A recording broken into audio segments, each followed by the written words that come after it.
Hello guys, welcome back to our channel educational yard. तो guys, अब तक हमने जो भी बातें की थी वो रिलेटेड टू हमारी बेसिक क्लासेस थी, रूल ऑफ डेबिट क्रेडिट से रिलेटेड। और अब जो हम टॉपिक करेंगे वो इम्पोर्टेंट टॉपिक है जो कि हमारा टी शेप अकाउंट का। तो चलिए दोस्तों, स्टार्ट करते हैं अपनी क्लास, लेके गहरी सांस।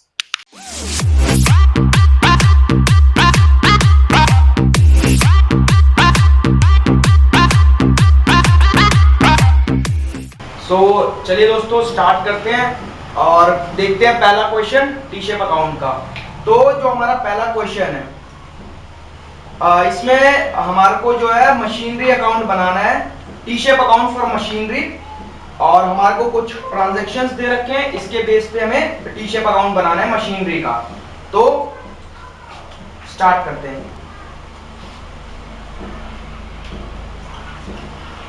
मशीनरी अकाउंट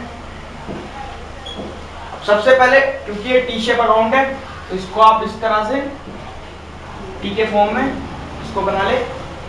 इसके बाद आपका जो एक कॉलम होगा वो आपका क्या हो जाएगा, अमाउंट का। ये आपका कॉलम हो गया अमाउंट का। वैसे यहाँ पे जो कॉलम होगा आपका वो होगा अमाउंट का। और ये आपका हो गया बेसिकली क्या, पर्टिकुलर्स का।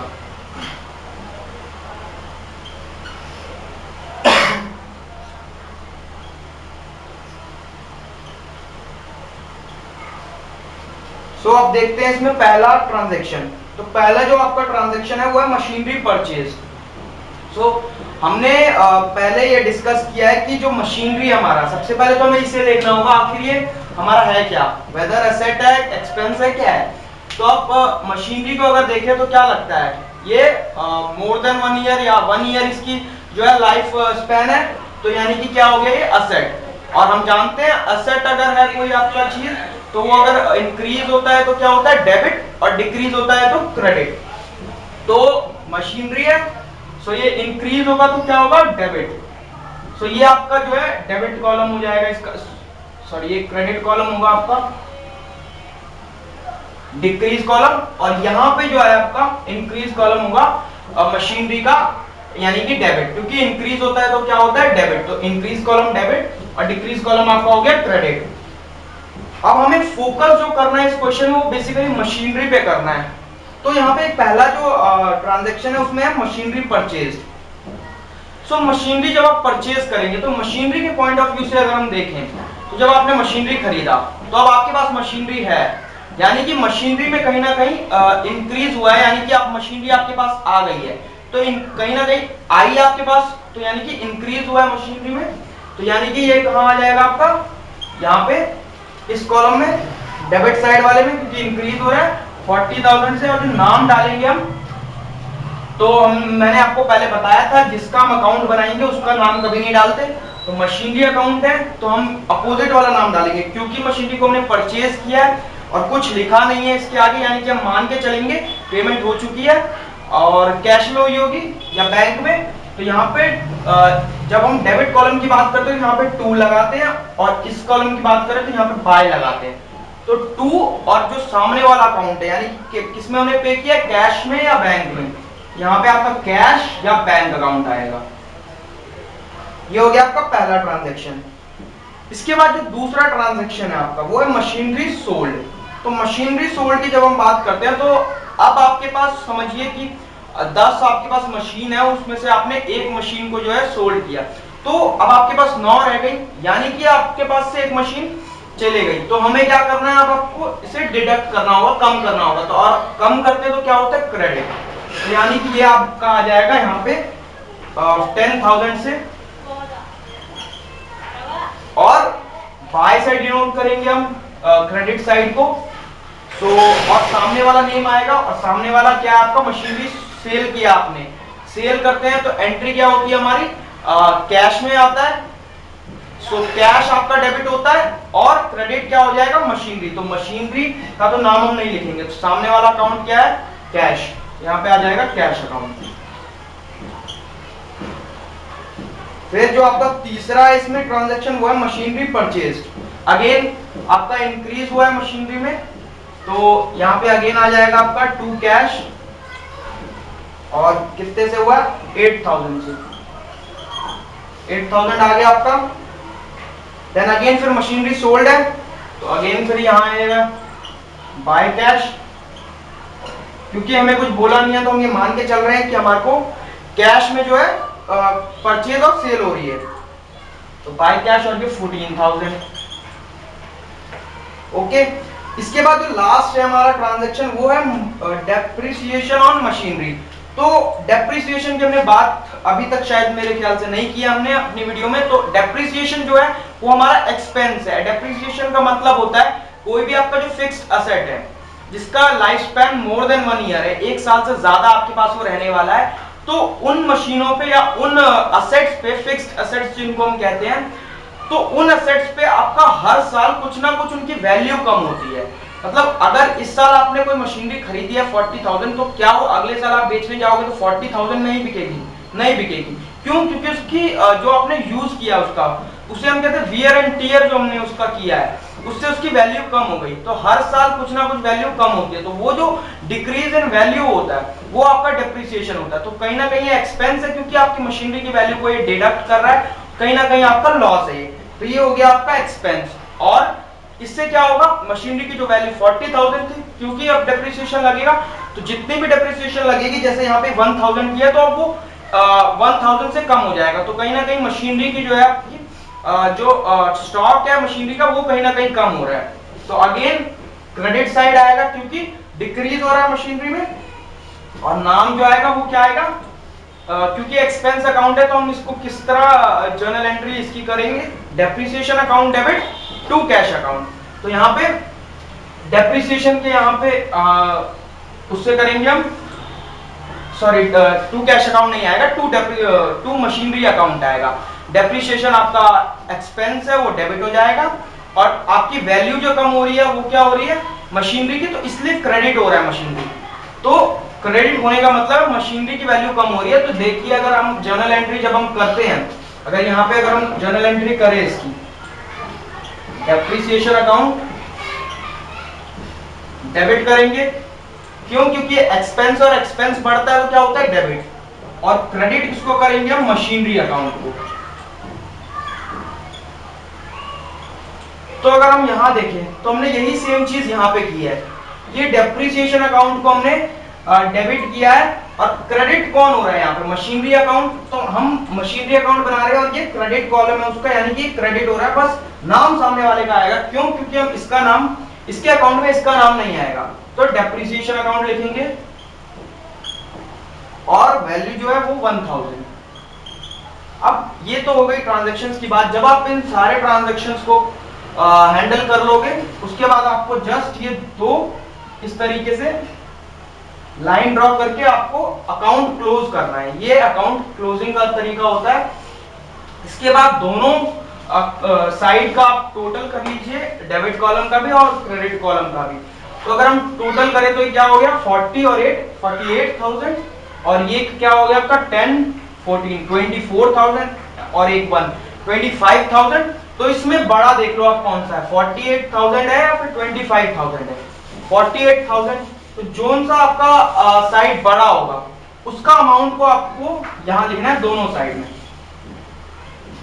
तो 48,000 आपका जो है लार्जेस्ट अमाउंट है। अब 48,000 है, लेकिन इसको तो कैलकुलेट करने पे 48,000 बन रहा है, लेकिन इसको कैलकुलेट करने पे 48,000 नहीं बन रहा। कितने से करना है, तो 48 में से ये जो आपने टोटलिंग की थी 25,000 की, वो आपको जो है डिडक्ट करना है। तो कितने आएगी, 23,000 आएगी। तो फिर अगर आप 48 में से माइनस करें अगर 25 को, तो 23 आएगी। तो ये 23,000 से आपको यहाँ पे शॉर्टफॉल पड़ रहा है, तो उस शॉर्टफॉल को हम यहाँ पे नाम देंगे बाय बैलेंस सीडी, और यहाँ पे क्या आ जाएगा 23,000। और यही जो है आपका ये अमाउंट, यही हमारा आंसर होता है। तो ये था हमारा question number 1 of T shape account. Question number 2, अब यहाँ पे हमें प्रोप्राइटर्स कैपिटल अकाउंट बनाना है। प्रोप्राइटर का मतलब यहाँ ओनर है, और ओनर से जितनी भी रिलेटेड बातें होती हैं वो उसके अकाउंट यानी कैपिटल अकाउंट से होती है। ये मैंने आपको पहले बताया है पिछली वीडियोस में। तो चलिए पहले से बनाते हैं।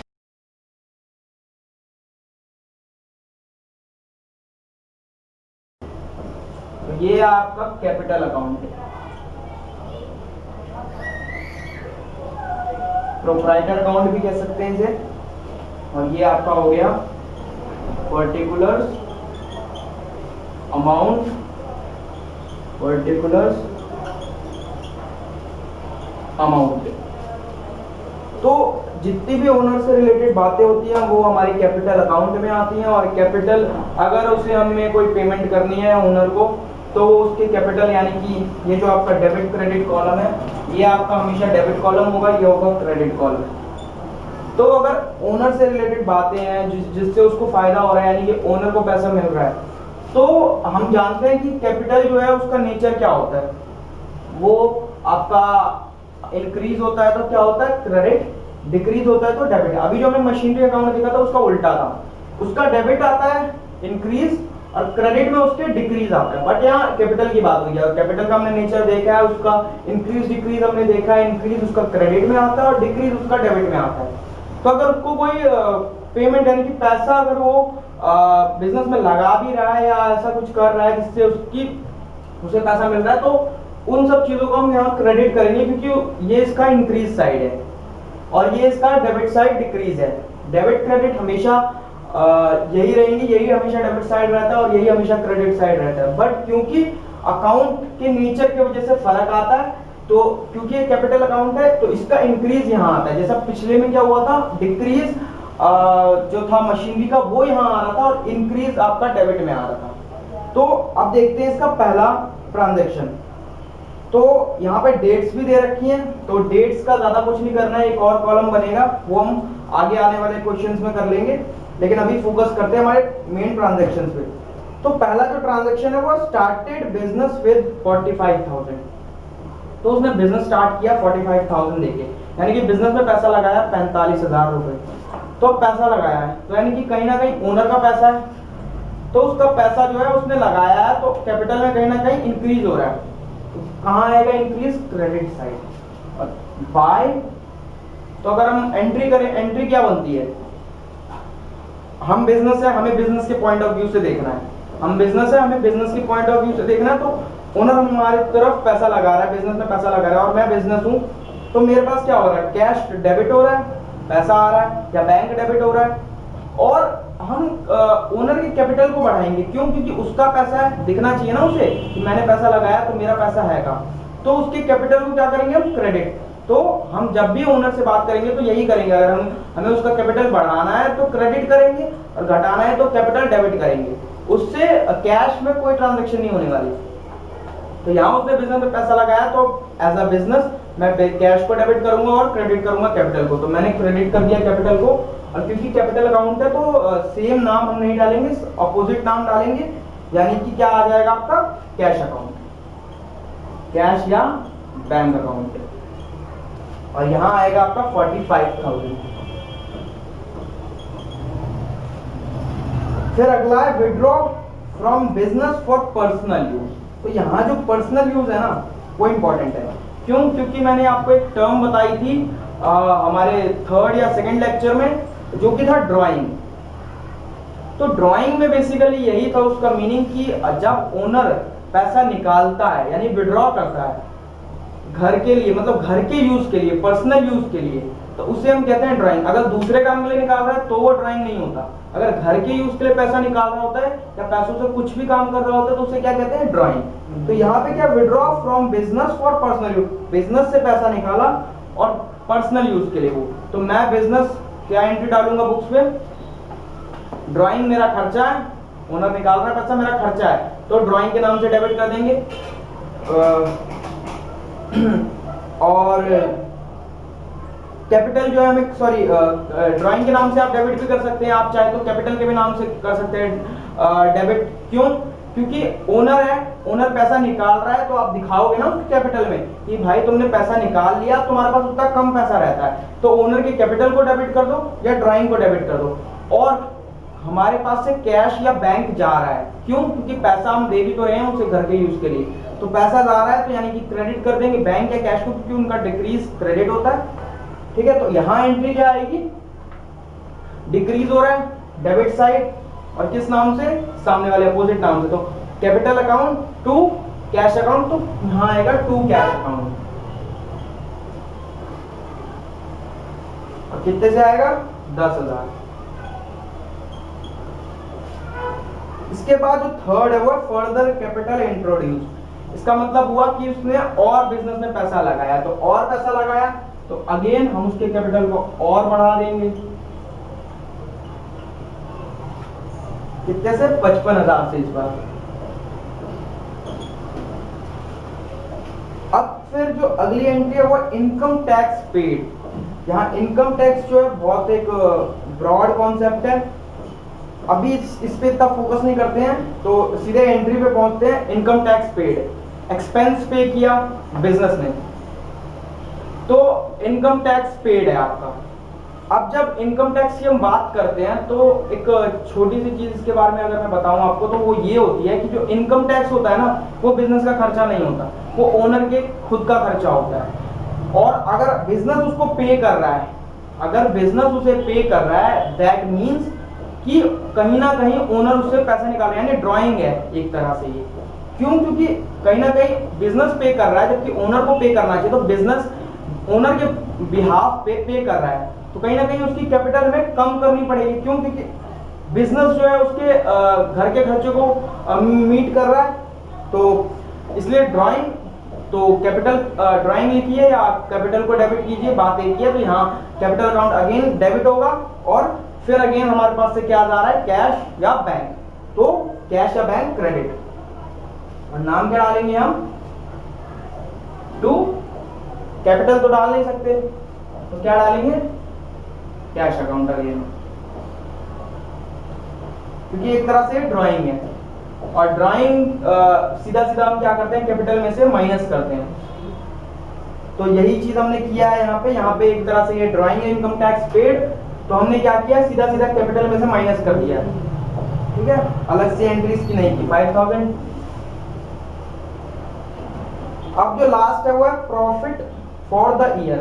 अब प्रॉफिट हुआ बिजनेस में, सिंपल सी बात है, जिसने पैसा लगाया प्रॉफिट भी उसे मिलेगा, तो इस हिसाब से ओनर को प्रॉफिट मिलेगा, तो किसके पास जाएगा, ओनर के पास।